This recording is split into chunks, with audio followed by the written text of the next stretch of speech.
이 아침 주시는 말씀은 구약성경 미가 4장 1절에서 5절의 말씀 함께 합독하시겠습니다. 구약성경 1293면 미가서 4장 1절에서 5절의 말씀 함께 합독하십니다. 끝날에 이르러는 여호와의 전에 산이 산들의 꼭대기에 굳게 서며 작은 산들 위에 뛰어나고 민족들이 그리로 몰려갈 것이라. 곧 많은 이방 사람들이 가며 이르기를 오라 우리가 여호와의 산에 올라가서 야곱의 하나님의 전에 이르자. 그가 그의 도를 가지고 우리에게 가르치실 것이니라. 우리가 그의 길로 행하리라 하리니 이는 율법이 시온에서부터 나올 것이요 여호와의 말씀이 예루살렘에서부터 나올 것임이라. 그가 많은 민족들 사이의 일을 심판하시며 먼 곳 강한 이방 사람을 판결하시리니 무리가 그 칼을 쳐서 보습을 만들고 창을 쳐서 낫을 만들 것이며 이 나라와 저 나라가 다시는 칼을 들고 서로 치지 아니하며 다시는 전쟁을 연습하지 아니하고 각 사람이 자기 포도나무 아래와 자기 무화과나무 아래에 앉을 것이라. 그들을 두렵게 할 자가 없으리니 이는 만군의 여호와의 입이 이같이 말씀하셨음이니라. 만민이 각기 자기의 신의 이름을 의지하여 행하되 오직 우리는 우리 하나님 여호와의 이름을 의지하여 영원히 행하리로다. 아멘. 우리 성경에서 강조하는 많은 기본적인 소위 신학적인 사상 이런 것들이 있는데 그 중에 하나가 소위 이제 종말론, 종말이라는 것이 있습니다. 성경 말씀은 이제 창세기로 시작해서 요한계시록으로 끝을 맺습니다. 창세기는 모든 천지 만물의 시작, 우리 인간의 시작, 모든 시작을 창세기에서 보게 되고 성경의 마지막 성경인 계시록을 보면 모든 것의 끝을 보게 됩니다. 그리고 언젠가는 이 세상에 뭐 개인이든 역사든 우주든 시작이 있고 끝이 있음을 성경은 분명하게 말씀을 하죠. 마치 우리가 뭐 영화를 볼 때도 시작이 있고 또 끝에 the end하고 뭐 끝이 있는 것처럼 우리 개인도 우리 어떤 뭐 일도 국가의 흥망성쇠도 심지어는 지구 역사도 그렇게 됨을 성경은 분명히 이제 말씀합니다. 종말은 크게 두 가지 차원으로 볼 수 있겠는데 첫 번째는 개인적인 종말이 있습니다. 창세기에서 하나님께서 아담과 이브를 향해서 너는 흙에서 왔으니 흙으로 돌아가리라는 말씀을 하신 이후에 모든 사람은 예외 없이 다 흙에서 와서 흙으로 돌아갑니다. 뭐 저희 할아버지도 돌아가셨고 뭐 아버지도 곧 돌아가실 터이고 저도 언젠가는 흙으로 돌아갈 터이고 제 뭐 아이들도 언젠가는 또 흙으로 돌아갈 터이고 뭐 시간의 약간의 빠르고 느림의 문제일 뿐이지 우리 모두는 뭐 저나 여러분 모두 다 흙에서 와서 흙으로 돌아가는 일이 분명히 있습니다. 여러분 잘 아시는 것처럼 옛날 로마의 개선 장군이 원정을 가서 크게 승리하고 돌아오면은 이제 로마에서 개선문을 행진하며 크게 시민들이 축하하는 행렬이 있게 되는데 그때 그런 일이 있었다고 그러죠. 맨 앞에 개선 장군이 이렇게 말을 타고 당당하게 입성을 하면은 그 뒤에 목소리 큰 노예가 행렬 뒤에서 메멘토 모리, 메멘토 모리라는 것을 큰 소리로 외치는 그러한 의식이 있었다고 합니다. 메멘토 모리라는 것은 라틴어인데 너는 반드시 죽는다는 것을 기억해라 라는 그러한 말이죠.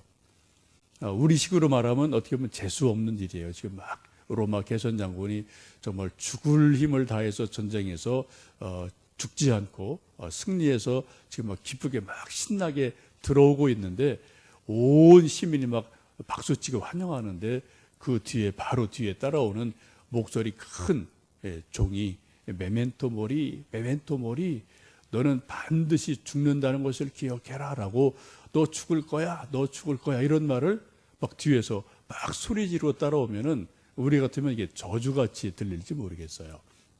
근데 로마 사람들의 위대함, 어떤 철학하는 정신, 이런 것들이 바로 이러한 표현에 함축되어 있죠.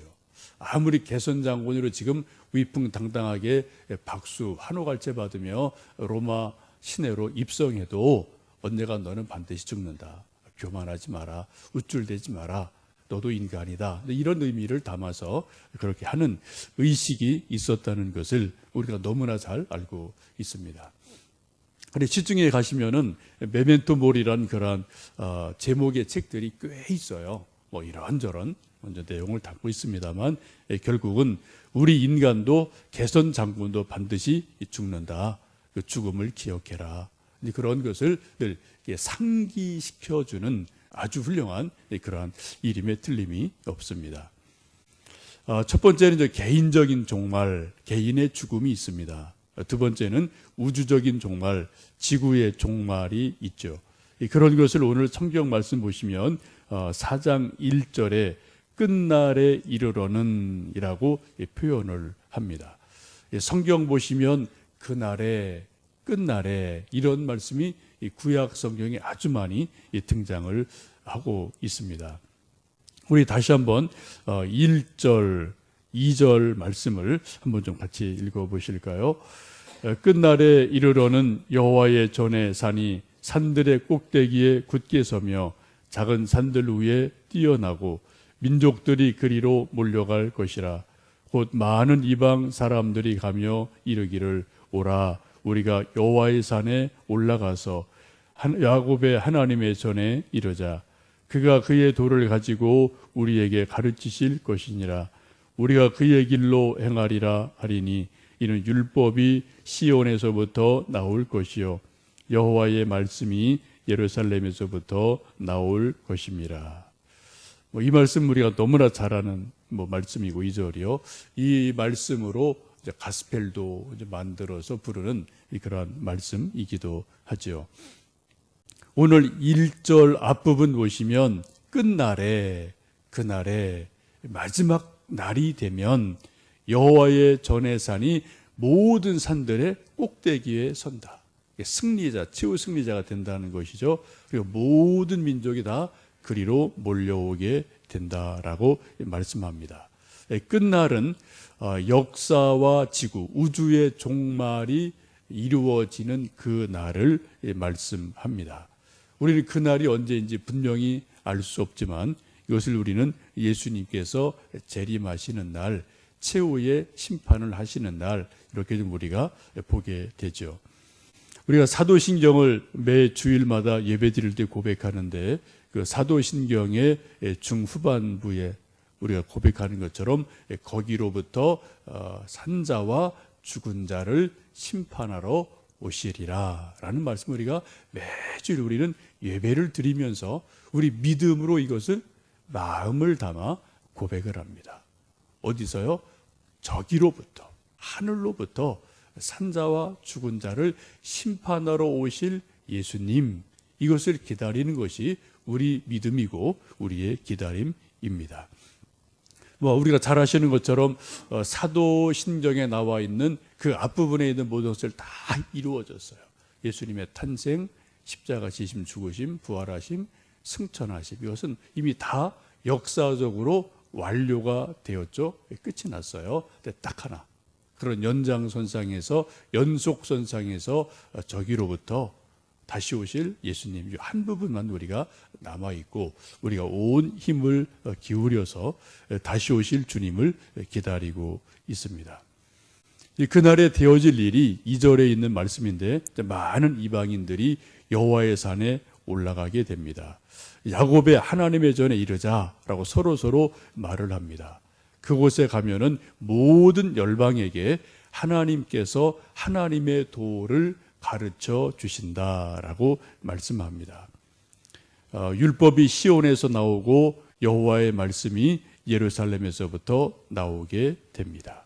이 부분이 이제 우리가 가끔 가스펠 부르는 그런 가사 내용의 이런 말씀이 있죠. 그날이 되면 모든 열방이 시온은 하나님의 성전이 있는 그 언덕을 말하죠. 그 시온에 곧 하나님의 성전이 있는 곳 그곳에서 하나님의 말씀을, 하나님의 율법을 우리가 배우게 되고 알게 된다라고 말씀을 합니다. 지금은 우리 이 세상에 많은 사람들이 하나님을 알긴 알지만 좀 부분적으로 알고요. 또 모르는 사람이 더 많습니다. 우리 모두 다 하나님을 알고 믿지만 저나 여러분이나 사도 바울의 말씀처럼 우리가 마치 거울을 보는 것 같이 희미한 게 참 많죠. 그러나 그날이 되면 얼굴과 얼굴을 마주 보는 것처럼 분명하게 하나님을 보는 그런 아는 일이 일어나게 됩니다. 요즘 우리가 하나님을 알고 믿지만 소위 초등 학문을 배우는 것처럼 우리는 희미할 때가 많고요. 또 대부분의 믿지 않는 분들은 하나님의 존재 자체를 알지 못하고 인정하지 못하는 무지 속에 살고 있습니다.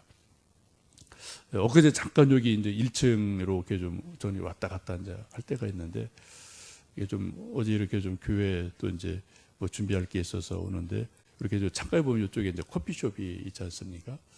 그리고 어떤 퇴근하고 한 40대쯤 되는 이제 젊은이 같아요. 이렇게 이제 커피를 마시면서 이렇게 이제 책을 보고 있는데 마침 제가 지나갈 때 이제 그분이 일어나서 잠깐 이렇게 나가는 바람에 책이 이렇게 펴지게 딱 이제 덮였어요. 가끔 이제 공부하는 학생도 있고, 책 보는 사람 있고, 수다 떠는 사람 있고, 커피숍이니까 그러죠. 그래서 이렇게 지나면서 이렇게 딱 책이 이렇게 딱 덮이면서 보니까 책 제목이 여러분들 이제 들어보셨겠지만 이기적 유전자라는 책이 있죠. 리차드 도킨슨이라는 진화론자가 쓴 그런 소위 이제 세상에는 이게 진화론이다. 우리 인간도 지금 이렇게 된 것이 다 어떤 우리 유전자가 있는데 DNA가 있는데 다 이기적인 게 다 이렇게 살아남아서 현재 이렇게 인간이 됐다. 이런 걸 주장하는 그런 책으로 알려져 있지 않습니까? 근데 그 책을 이렇게 좀 읽고 있다가 이제 잠깐 일어나는 바람에 책이 이제 뚜껑이 이렇게 보여서 이렇게 보니 그 책이에요. 그래고 저 젊은이들이 저런 책을 좋아하는구나.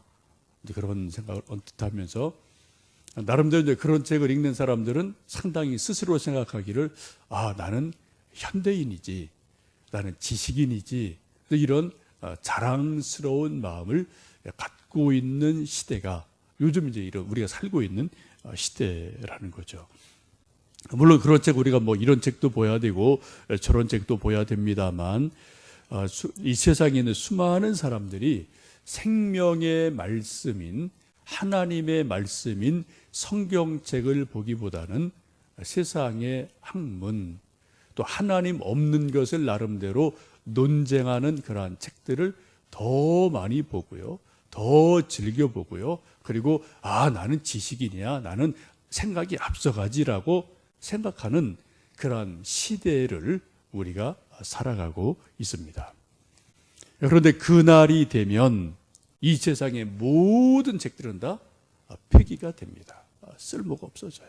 그리고 오직 한 책, 하나님의 말씀인 성경책만 우리가 이 세상에 남게 되고 하나님의 말씀이 진리인 것을, 하나님의 말씀이 사실인 것을 우리가 정말 온 몸으로 알게 되는 그런 놀라운 은혜의 날이 될 터이고 믿지 않는 그들에게는 내가 알았던 세상의 모든 지식, 정보의 것이다 초등 학문에 불과하구나, 아무것도 아니구나라는 것을 알게 되는 그러한 날이 바로 그날에 일어나게 됩니다.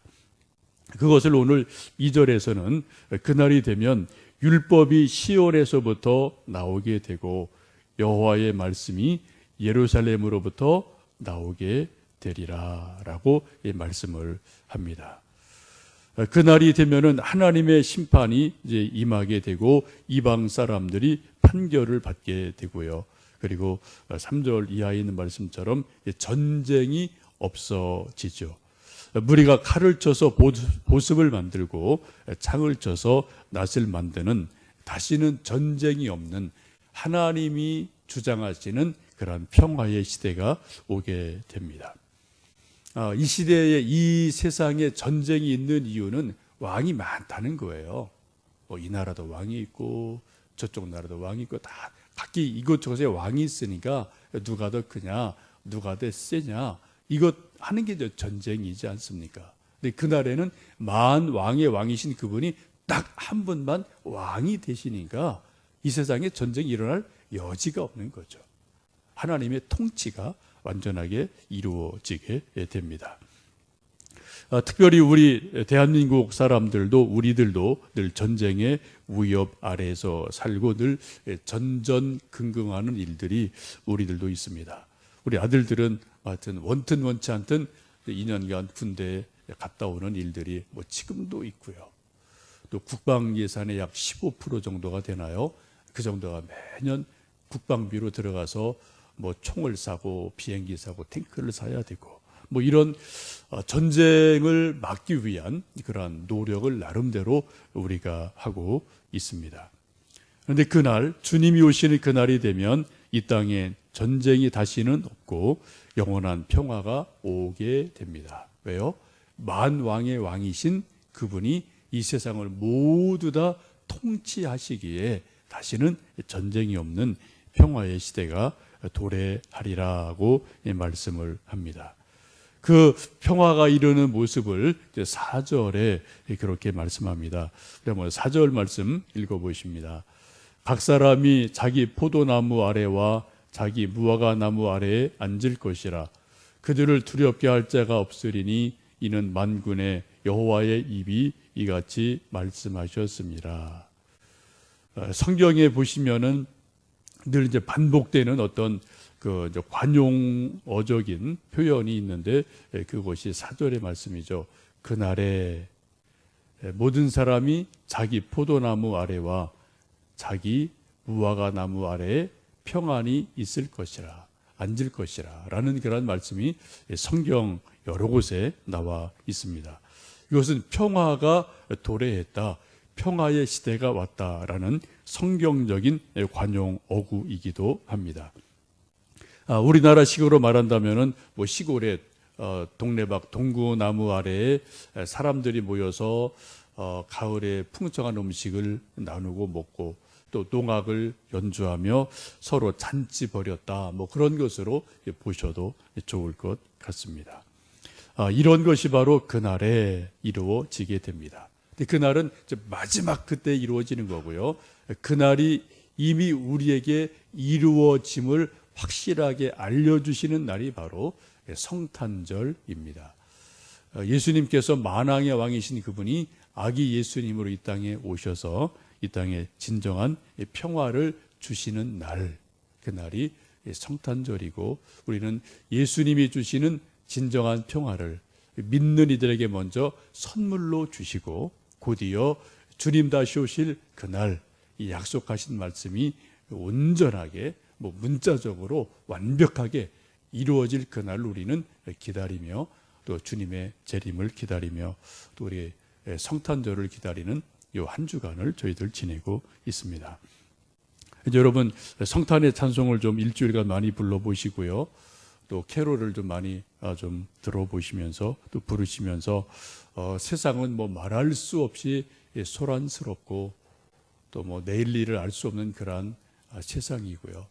또 우리 개개인도 늘 마음이 뭐 소란스럽고 또 여러 가지 뭐 연말 되면 좀 허전하기 마련인데 그런 우리 개인의 영혼 속에 마음 속에 우리 역사 속에 평화의 왕 예수님 오셔서 정말 율법이 시온에서부터 나오게 되고 여호와의 말씀이 예루살렘으로부터 나오는 그러한 은혜를 성탄과 더불어 누리는 복된 한 주간 되시기를 원합니다.